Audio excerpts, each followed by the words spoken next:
Welcome to Ethereum Catalyst meeting. Let me invite Chris from SafeStack team. Maybe introduce himself and provide an overview on the project. Welcome, Chris. Hi, Pooja. Thanks so much for having me today. I really appreciate it. So I'll go ahead and get into the presentation. I'm from SafeStack, by the way. Let me go ahead and share my screen here. So essentially, SafeStack is a distributed validator technology. It is for Ethereum staking. That's why we're all here. And essentially, if you're not familiar with DVT, a lot of people aren't, some are. Essentially, DVT distributes the functions of an Ethereum validator. It allows the validator to run on multiple nodes safely and effectively. So what is SafeStack? We are a particular implementation of DVT. Ours is a trust minimized middle layer. It offers a secure, fault-tolerant, decentralized environment for Ethereum validators. So what we like to tell people essentially is what all this means. SafeStack maximizes staking rewards by securing validators, keep them online and available to perform their duties for the beacon chain securely. So why DVT? I think this is kind of where the rubber meets the road for DVT and ETH staking. So these facts, in order to earn staking rewards, the validator has to be online and available. Currently, the validator is limited to running on a single node. So there's no fault tolerance. There's a single point of failure there. The validator private key has to be online and available. So that's a bit of a security risk. And so we're seeing some of the large staking providers contributing to Ethereum centralization and censorship. So it's sort of working against the blockchain's original ethos of decentralization. So, as ETH stakers, these are the things that we have to worry about. SafeStack and DVT mitigates these problems by creating that decentralized, secure, fault-tolerant environment for Ethereum validators. So this is kind of how it works, a bit of a demo, if you will. So I was talking to Pooja before, and essentially to give you a demo of how it works, I would have to import a validator and go through some processes that are quick on our site, but also take some time on the chain. So I'm going to show you here. I can also take you to our website and just show you the interface when we're done. But essentially how it works is that the protocol takes a validator private key and it splits it into 4 shares. So now we have 4 encrypted key shares, and then those key shares are distributed to multiple nodes, and those nodes are managed by independent decentralized operators. And if you notice the note at the bottom there under the operators at the bottom, now the key shares are doing the work via this operator committee of 4 operators. The private key is no longer needed online. It can be stored safely offline. Continuing on this idea of the 4 operator construct, now only 3 of them are required to create a data signature that's equivalent to the original. It isn't the original, but it's equivalent, and the validator can attest with around a 99.7% effectiveness with only 3 operator nodes attesting. That means, one node can be offline or compromised, and the validator can still do its work. This is a little bit of a diagram here of our architecture. This is so we're currently in stage 1, and I'm going to get into that in just a minute. But our stage 1 code supports 32 ETH deposits. This is more of our stage 2 architecture, where we've got staking pool going, and we're having one deposit of 2 ETH followed by the other 30 ETH coming from the staking pool.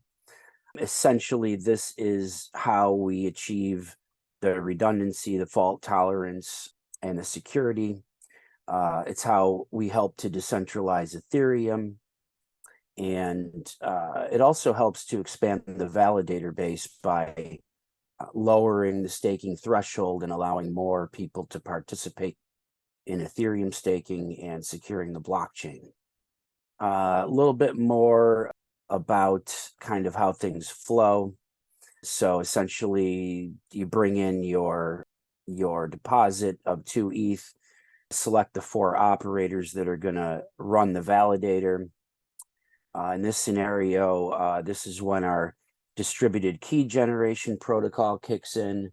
So that securely allows these 4 operators here on the left to come together and generate the key pair without any of them ever having any knowledge of it or able to recreate it.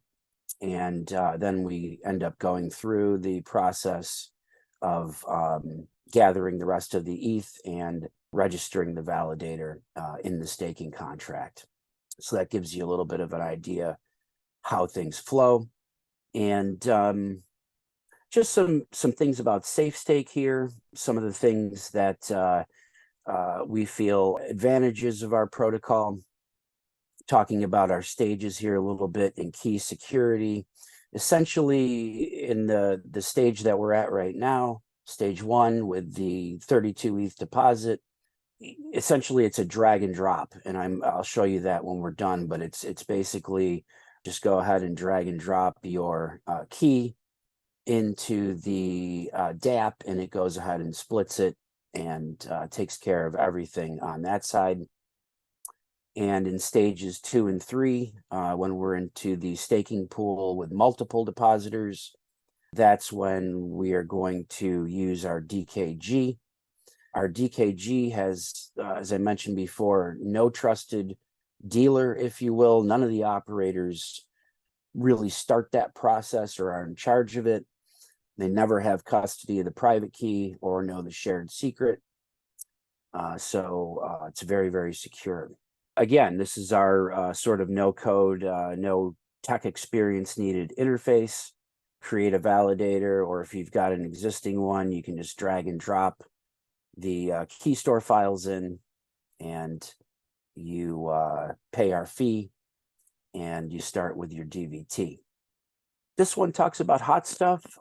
This is a protocol for operator committee consensus. So in the background, the operators need to come to consensus on their own and be able to attest on behalf of the validator using those key shares.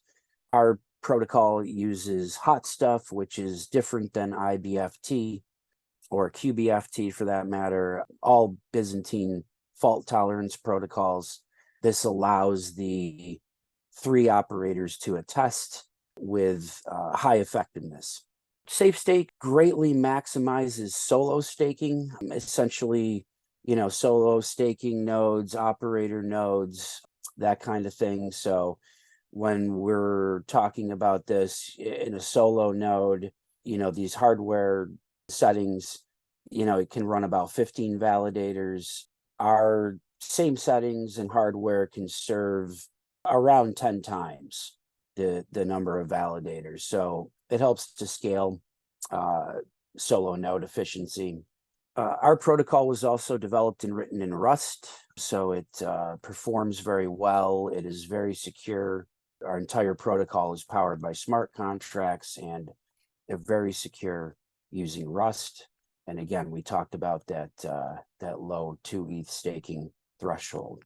Our network ecosystem consists of 3 players. The validators, of course, are stakers, as outlined there. The operators that manage the nodes, run the software, and attest on behalf of the validators, and the DAO. So the DAO is going to, was originally wrote the protocol, responsible for governance of the network, and is essentially made up of the team, those who own DVT, that kind of thing.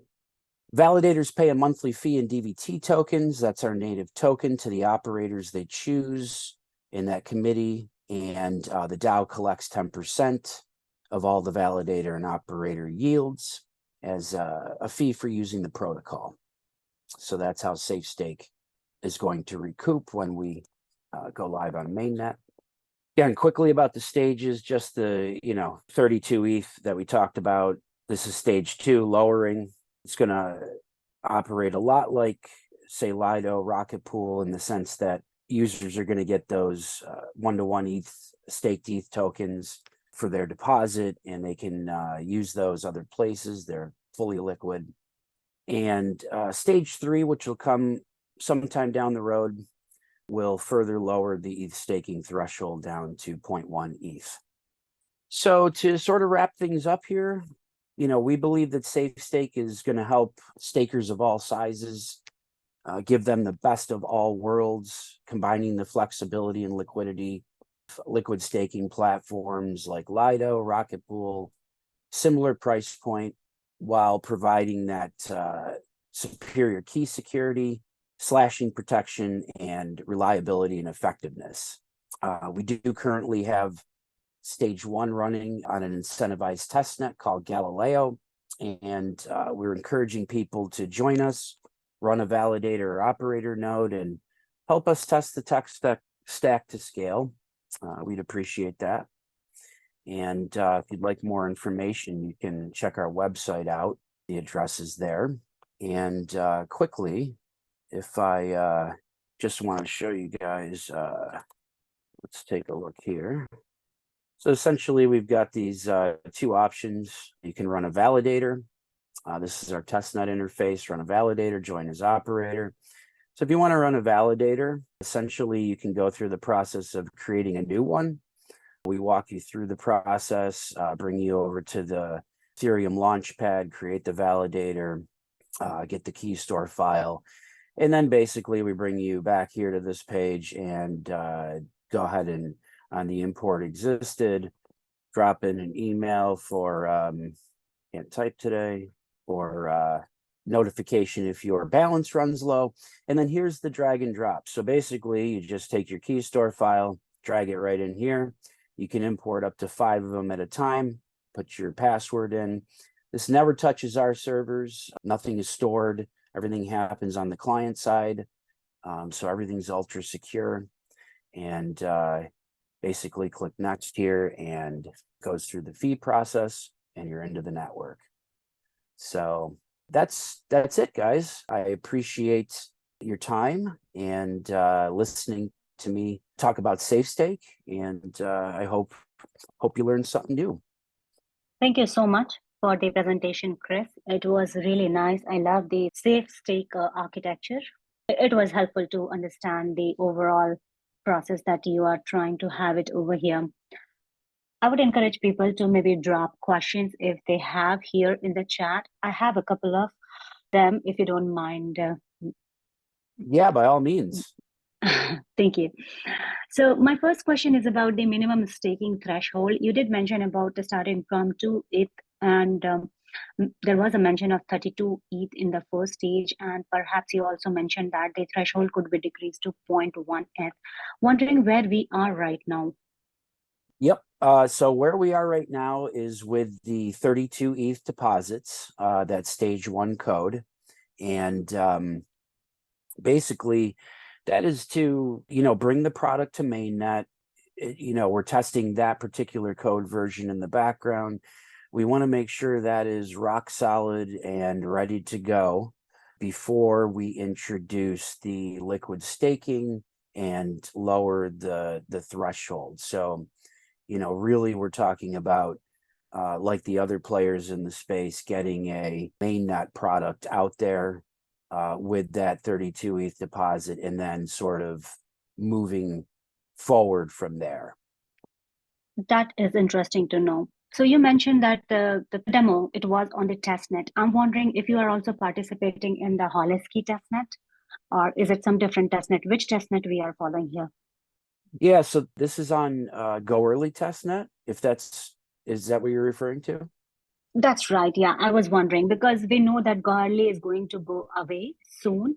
and Holesky would be replacing Godly. So we generally encourage, all projects to move on to Holesky as soon as possible. And yeah, to participate in the Holesky testnet, feel free to reach out to Paritosh or me, and we can point you to the right people. Yeah, that'd be great. I will definitely mention that and see what our plans are for that. Awesome. And one last question is about the monthly fees for using this protocol. I understand there could be validator, there could be node runner. Will these fees be applicable only to validator or only to node runner or to both? So the fees essentially are from the validator to the operator. They're going to pay a set number of DVT tokens per month to the operator committee, and then the protocol will go ahead and split that out among 4 and take care of it that way. The operator does not pay a fee to anyone. What happens with that is sort of 10% of their yields, overall yields, the protocol collects, if you will. So there is a fee on both sides, but the validator is more of a service fee and the operator is more of protocol collection. All right, that clarifies. Well, thank you so much. And I would also appreciate the team working and using language Rust for writing the entire protocol. We have recently noticed that Rust is catching up, and we are also expecting execution client in Rust called Wrath. So yeah, it's good to see another project coming up in here. Excellent. Okay, good to know. Right. Very well. I wonder if anyone else on the call has any question? Yeah. So first of all, thanks for the presentation. And I had to be in and out of it, so I apologize if I'm asking something that you already directly referred to. But if I'm understanding right, so you've got one private key that's a registered validator in the deposit contract, and it's deposited 32 ETH. And then basically the work, so to speak, of that validation is being distributed to this committee of operators. So for attestations, if I'm understanding right, as long as 3 out of 4 agree on the attestations, they have the ability with their shards of the key to sign the data in a way that it's recognized. Is that correct? That is excellent. Yep. Oh, great. When it comes to block production, though, so we wouldn't expect all 3 operators to necessarily wish to construct the exact same block. No, how do they get to consensus on actual block production?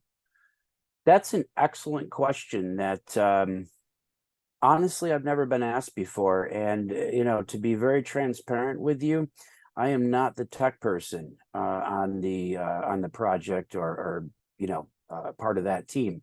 I'm more on the marketing side. I would have to find that information out, because there's the separation between the proposer and the builder.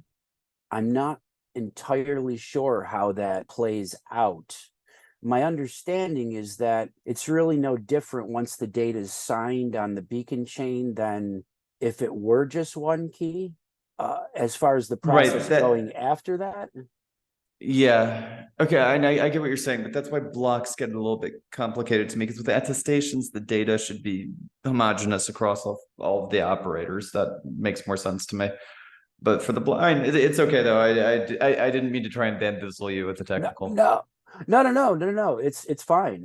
It's not a problem. Maybe connect with me on Discord or Telegram. I can try and do that. Definitely get you more information. Absolutely. Kind of in that direction also, you were talking about how the validation threshold gets lowered, as in to be able to validate, because each individual operator doesn't need to have the full 32 ETH deposit. At the same time, I mean, actually, let me start this from a different angle, maybe. The number 4, like the 4 operators per validator private key, is that number set in stone, or can it also be, for example, more operators than that to each private key? Also a great question. Right now, because of say, operator fees and making this affordable for validators, that kind of thing, and a lot of technical things also. Us and two other protocols, as I understand, have gone with the 4-operator construct. It doesn't mean it's set in stone. There can be more operators as part of the committee. It just that doesn't exist right now, but it is something we have talked about and can be done. So you could have 6, you could have 8. You know, you absolutely, you could continue to decentralize it. So then using the 4-operator setup, so the private key itself is deposited 32 ETH. You were talking, I think, about a 2 ETH setup for the operators, that they would be required to put down a deposit of 2 Ether in order to be operators. Is that correct? Yeah, so essentially there's in stage 2, there's an initiator role, that operator that sort of starts the whole, creates the mini pool. And we originally had that at 8 ETH, and it just got lowered to 2 ETH. So that is that initial deposit creates the mini pool, and then, you know, in that multiple depositing scenario, that's when I talked about our DKG kicking in, which is bringing the 4 operators that are going to manage the validator, allow them to create a key pair, you know, private, public, without any of them ever having any knowledge of the original key or the shared secret. So that's kind of the secret sauce, right? So it does mean that also in the end, I don't think this is problematic. I just want to make sure that I am understanding it right. That if you're charging 2 ETH per operator and there's 4 operators to the validator, whoever is registering the initial validator, I forgot what title you gave him, they do have substantially more at risk, so to speak. I mean, as in, if there's a slashing incident, whoever made the deposit ultimately is going to lose the brunt of the slashing. Even if all 4 operators are slashed, it's only going to yield them 8 ETH back, meaning that they have 24 potentially being lost. Yeah, so think of it this way: there's only one operator making a deposit, right? He's making the 2 ETH deposit. The rest of the pool does not have to come from 3 other operators, right? The 3 other operators are just, they're going to be chosen by that initializer operator to manage the validator, but they have nothing to do with the deposit. Only the one does. Okay, so I understand now that there's something missing in my understanding. Where's the 32 Ether coming from? As in, there needs to be a 32 Ether deposit also, right? Yep. So that 2 ETH deposit is essentially filled with 30 ETH from the pool. That's in our stage 2, when we've got a staking pool, but that doesn't exist now. And so, and for now, so does that mean there's also like a gap in the stake, and that there's kind of an initial operator, actually, or I should probably just ask it open-ended, and now previous to the staking pool, so where's the 32 come from? So previous to the staking pool, it's simply that you have the key store file already. We're assuming you are a single node, single person. You've got a key store file. You're dragging and dropping it. You're just picking 4 operators. It's straight up DVT, no staking pool. So that's what exists right now. When we enable our stage 2 code, that will enable the staking pool. And then essentially that's when you've got that 2 ETH deposit filled with 30 ETH from the pool, okay, by the initiator operator. But the other 3 operators he chooses, they don't have anything to do with the other 30 ETH that comes. They're just going to manage the validator and collect their fee with the initiator operator as the 4th operator in the committee. Got it. And then the rewards basically from that validation are split between the initiator, the operators in the pool? The reward is going to be split between that initiator operator and the other stakers that put in ETH that filled the 30 to make the 32, and then the other 3 operators are going to get paid their fee from the validator, right? So Oh, but it's a direct fee as opposed to a percentage of rewards. correct. Yep. Got it. Correct. Okay, I got it. Yep. Thanks. Yep. That's it Yeah. for me, questions wise. Cool. Thank you both. Well, thanks, Chris. It was really nice to have you here on Ethereum Cat Herders call, explaining about another option available for Ethereum community for staking.